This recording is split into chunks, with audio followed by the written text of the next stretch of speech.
Gobbi, and thank you for the invitation to come to this meeting. Since I think that I'm talking to cardiologists and thoracic surgeons, I thought at the beginning to be a little bit basic about the method that we are using in neuroimaging, the fMRI. So, if my slides work eventually. Okay, so in its complexity, the brain has 4 key functions. It senses different stimuli from our environment, sound, taste, etc. It processes the incoming signals. Then it stores some of these signals, for example, as internal representations of the external world, and eventually controls our actions by regulating the neuromuscular, autonomic, immune, and endocrine systems. These 4 key actions of the human brain, they are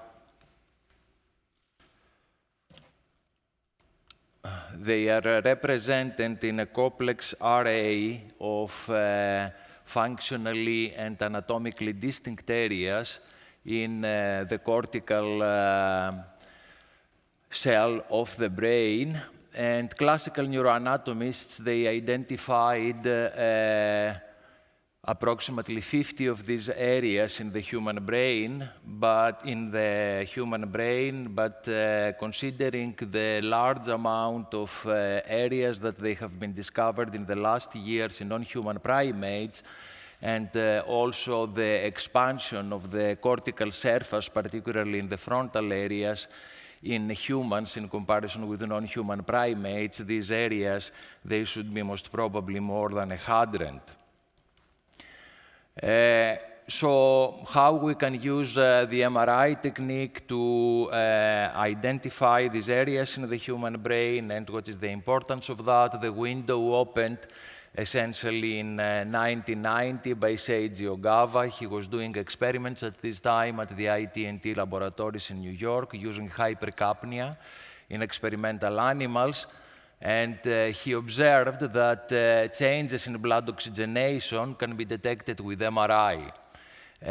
He combined this experimental observation with a much earlier observation from 35 from Pauling and Coriel, that the amount of oxygen carried by hemoglobin affects its magnetic properties. In other words, oxygenated hemoglobin is diamagnetic, increased signal in the MR. Deoxygenated hemoglobin is paramagnetic, decreased signal in the MR. With a later PET observation by Peter Fox and Markus Reichle, that observed that changes in neuronal activity induced changes in the amount of oxygen in the tissue. In other words, when we have neurons activating, these are going to elicit an increase in the blood flow, increase in oxygen supply and in glucose supply. However, the neurons, they are going to use much less oxygen than it is supplied to them, so we will have a net increase of oxygenated blood in the areas that they activate. And since we said that oxygenated blood oxyhemoglobin is diamagnetic, we can detect this with the MRI technique. This was what we knew. The technique started approximately in the 90s, 91, 92. And then for almost 10 years, we used this technique to map areas in the human brain, both for clinical applications, primarily neurosurgical applications, and also in cognitive neuroscience, without having a direct evidence that the changes that we see in the oxygen concentration or in the blood flow, they really correspond to changes in the electrical activity of the neurons. So the first step at the beginning was to correlate this technique with other gold standards, and thankfully we found a good correlation, either with intraoperative electrocortical stimulation or here with Goldman's perimetry, which corresponds to the functional pattern that we see in the brain. The convincing evidence that there is a correlation between the hemodynamic changes that they are detected with fMRI and electrical activity, it came from experimentation from Nikos Logothetis. In Tübingen, he collected at the same time two types of data. He collected from the visual cortex of monkeys during photic stimulation, bold signal, fMRI data, which we see here in pink, and also using single-cell recordings at the same time, the electrical activity. And for the first time, we had the convincing evidence that the bold signal directly reflects the input and the intracortical processing of a stimulus by the neurons. We had additionally also an explanation why the brain resorts to anaerobic metabolism when it activates, and this came from the excellent research of Pierre Magistretti from Lausanne, who demonstrated that the communication between the neurons essentially it occurs at the level of synapses by release of glutamate, which is the major excitatory neurotransmitter that we have in our brain. Glutamate is toxic, so it is uptaken by the glial cells, by an astrocyte, and then it is converted to glutamine, and then it is recycled back in the neuron to be reused. And this chemical reaction here, this transformation of glutamate to glutamine, it is done anaerobically, so the energy source, it's glucose from the blood, and the unique glycogen storage that exists in the astrocytes, and this explains why the brain resorts to anaerobic metabolism when it activates. These observations increased our confidence about the technique that we have at hand, and fMRI it became a mainstay both in cognitive and in affective neuroscience. There were also several methodological improvements of the technique, and there was also more intelligent design of experimental tests to identify areas of the brain that they are associated with several cognitive and affective aspects of our behavior. If I want to summarize what we have learned from this technique, two important things is, first of all, that reinforced the belief that we should move away from looking at areas and we should start looking at networks. So any task that we do requires several brain regions to work as one system. Even the simplest task, like a sequential movement of the hand, it activates not only central areas in the brain and parietal areas, but also several areas in the lateral frontal lobe, but also in the mesial part of the frontal lobe, and also subcortical areas in the thalami. So it activates even a simplest task, an entire network in the brain, and not simply one area. Another thing that it is also relevant about the pain and the lust that we are going to talk about is that a single region may play a role in seemingly unconnected task-related systems. A simple example, when someone generates words like we see here, when decides whether two objects are the same or different, or when he is doing a simple hand movement, each one of these tasks activates a unique network in the brain that it is composing more than 3 distant areas, and all of these networks, they share a common area in the inferior frontal gyrus. So after this introduction, we move now to the neuroimaging of pain. And it was already realized with electrophysiological studies and mentioned by Meljak that the brain responses to pain result from multidimensional integration of both sensory discriminative, cognitive, and affective motivational components, which interact with each other in order to produce the pain experience. To make things even more complicated, they are also several components and responses that they are not linked to the pain per se, but they are related to the preparation or inhibition of motor responses that they are triggered by painful stimuli. And neuroimaging studies, they reinforced the belief that we are moving from the locationist conception to a composite networks conception of different brain areas, that they work with each other, interact with each other in order to have this unpleasant experience that we are calling pain. And they are different areas in the brain that they correspond to these sensations, that they are forming the so-called brain pain matrix, and it is composed by different areas which include the thalamus, the insula, the primary and the secondary somatosensory cortex, which they provide the sensory discriminative aspects that they are related with the pain experience. Also anterior cingulate and posterior parietal and prefrontal cortex, which are connected with cognitive, affective aspects of nauseous stimulus. And additionally, they are regions that they are less often than the first that I mentioned already activated. However, you see them in several pain studies, like the perioculocudal gray that is implicated in pain inhibition, and also basal ganglia, supplementary motor area, and cerebellum, that they are implicated in motor control.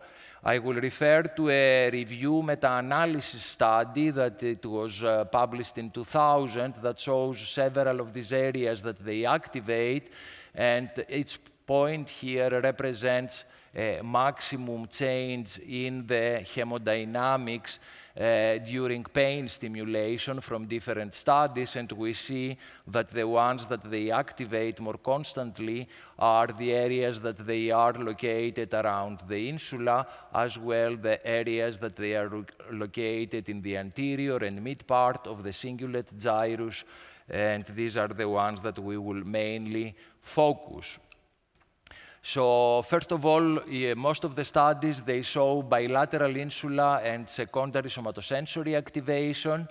And these activations, these areas, they respond to a wide variety of somatic stimuli, tactile, electrical, vibratory, and thermal stimuli, even when they don't produce pain. The insular cortex additionally is involved in emotional processing, as it is shown during emotional tasks, for example, projecting to a subject fearful faces or emotional voices. It's going to activate his cingulate cortex. So are these areas specific to perception of pain? The answer is no, they are not specific to the perception of pain. They are involved in general somatosensory integration of various stimuli. However, most of the neuroimaging studies, they demonstrated that their activity increases dramatically when the intensity of the sensory stimulus reaches a painful range. And this is elegantly demonstrated in this study here, where they have used painful and non-painful stimuli, stimulating the olfactory system, and we see that stimulation with carbon dioxide, it produces a much larger area of activation in the area of the insula than the activation that it was produced using hydrogen sulfide, and even less the stimulation that it was produced using as a stimulant vanillin. So it is a matter of degree of the activation and not specificity of these areas to representation of pain. The other area that it is as constantly activated as the insular region is the anterior cingulate cortex. We identify also in the anterior cingulate cortex two foci. The cingulate cortex is a multi-integrative structure and supports multiple functions as the subject experiences pain. We can identify a mid area in the cingulate that we see here denoted in red. And this activation is associated with cognitive processes like response selection, motor inhibition, attention towards the stimulus.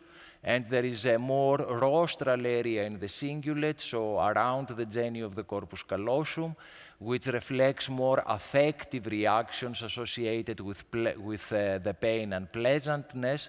So suffering due to the pain is mostly represented in the anterior part of the cingulate cortex. So we have more cognitive components in the mid portion, and we have more affective components that they work together to produce the experience of pain. Investigation in healthy subjects open an entire field of applications in several clinical situations. Cluster headache, nociceptive pain in atypical facial pain, dental pain, pain from rheumatoid arthritis, neuropathic peripheral pain, angina pectoris, allodynia, and also chronic central pain after Wallenberg syndrome. They are some examples of neuroimaging studies that they investigated the representation of pain in the brain in these clinical situations. And we see here in this first image, in the top image, we see in red the areas that they activate during painful stimulation in normal subjects, and we see the areas in blue decreasing activation and in green increasing activation of different areas that they activate in different clinical situations. And we see that there is a relative overlap of the areas that they activate during the different clinical syndromes and the areas that they activate in healthy subjects. However, in the majority of the clinical situations, we have a decrease of activation in comparison with healthy subjects.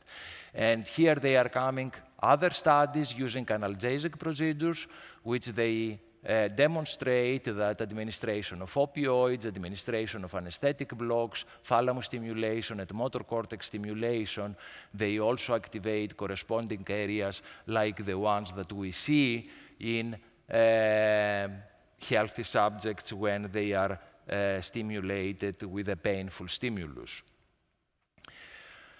Despite the fact that these negative affective reactions, they have been investigated quite in an extent, there was less attention paid to positive affective reactions, like pleasure, which nevertheless they are as important as the negative reactions, both for our well-being and also for the affective neuroscience and for neuropsychology. From what we see in these images here, this is a representation of the human brain. This is a non-human primate brain. There is an extensive circuitry, an extensive matrix that it is related to different areas in the brain that they are activated during pleasure. And it seems that we don't have different areas activating for different types of pleasure. Dr. Jost asked me to be provocative, and I don't know what it meant exactly, but considering that we are in Switzerland, when you are thinking pleasure, think about chocolate. Is going to be a talk in the next session about chocolate, or think about money. It's the same effect that they produce. So different sensory pleasures like food, drug, sex, they share a common circuitry in the brain. And grossly, we can divide this circuitry into cortical areas and subcortical areas. And the cortical areas, they are mainly concentrated in the orbitofrontal cortex, in the anterior cingulate, and also in the insular region. The subcortical structures, they include the nucleus accumbens, particularly the cell of the nucleus accumbens, the periphery of the nucleus accumbens, the ventral pallidum, the amygdala, and also the mesolimbic tegmentum. The orbitofrontal cortex, it is a marker for diverse positive but also negative aspects of emotion. It activates during drug consumption, pleasant tastes and odors, music, maternal love, winning money. So there is a multimodal area in the brain that activates during different aspects of pleasure. They are two areas that we can distinguish, and this is also from a meta-analysis study which included more than 250 neuroimaging studies. And we see that we have a more median anterior orbitofrontal area, which is here in red, and we see it here in the MRI. And this is mostly associated with the pleasure per se, and then it is a more medial area, which we see here in green, and this is an area which is associated with evaluation of the reward that we expect. The cingulate cortex, it has the same functions like the orbitofrontal cortex. It is a neural marker, but none of these areas, either the orbitofrontal or the cingulate cortex, are sufficient evidence for a role as a cause for positive affective reaction.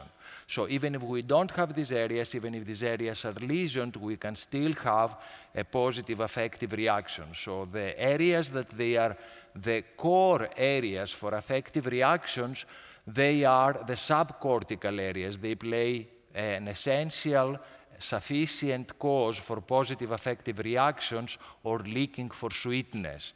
And these areas, they include the nucleus accumbens cell, the ventral pallidum, and the brainstem parabrachial plexus, and there is an intense communication and a complex interaction between the subcortical brain structures and the cortical brain structures. The nucleus accumbens, it communicates with the ventral pallidum and then with the lateral thalamus, and then cingulate cortex, orbitofrontal cortex, and there is a feed-forward and feed-backward mechanism which produces a complex interaction between these structures in order to produce the pleasure experience that we sense. Investigations in positive reactions, it has also clinical applications. Very interesting study that it was published a few years ago. It is comparing women that they didn't have sexual dysfunction with women that they had reduced sexual desire, so they had a sexual dysfunction, and by projecting, by using a stimuli, erotic or non-erotic videos, it has been observed that women with no history of sexual dysfunction, they showed significant greater activation in the bilateral entorhinal cortex, whereas the women that they had sexual desire dysfunction, they demonstrated higher activation in the right inferior frontal gyrus, in the medial frontal gyrus, and also in the bilateral putamen. So to respond finally to the question whether it is feasible to use fMRI to demonstrate pain and lust in our brain, the answer is yes, we can demonstrate. Things are far from being as simple as I presented them here. There is the opportunity that this invitation gave me is to learn that there is a new subspecialty which is called neurocardiology. And these new investigations that they appear now in the literature, they may help us to understand how much of these signals that we see they are related to behavior, how much is autonomic reaction, and how much is interoception. Behavioral responses mount physiological ones ranging from increase in heart rate, blood pressure, flow, also pupil dilatation, digestion, respiration, and other changes.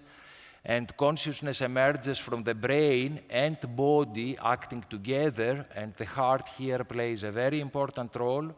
And understanding this brain-body information transfer system may eventually provide better clues into the neural organization of social and emotional behavior. Thank you for your attention, and thank you for the invitation.